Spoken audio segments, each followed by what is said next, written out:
Welcome to World Turned Upside Down, the YouTube channel that adds a little history to your day. With your host, Stephanie Ann. Hey everyone, Stephanie Ann here, and today I'm going to be making a World War II banana bread. It's like 90 degrees in here, so the last thing I want to do is be baking, but our bananas are going bad. They're really overripe, so I want to take care of those. The recipe I'm going to be using is from Fanny Farmer, and if you're familiar with her, she was from the Boston Cooking School. And this book was originally published in 1896, but I'm going to be using a recipe from the 7th edition, which was published in 1941. So first I'm going to be mashing my bananas.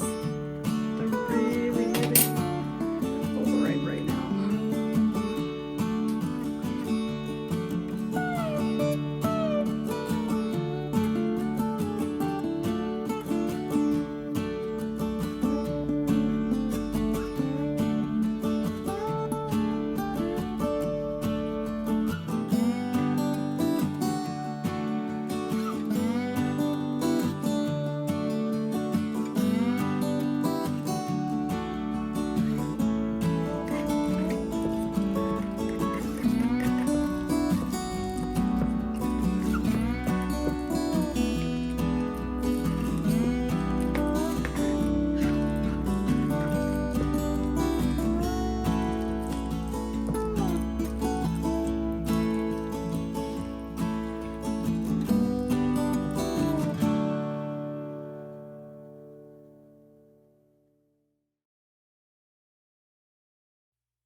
Thanks for watching. If you like history, cooking, and keeping up with everyone's favorite time-traveling cook, please like this video and subscribe, and do be sure to check out www.worldturnedupsidedown.com for full recipes and other interesting historical things.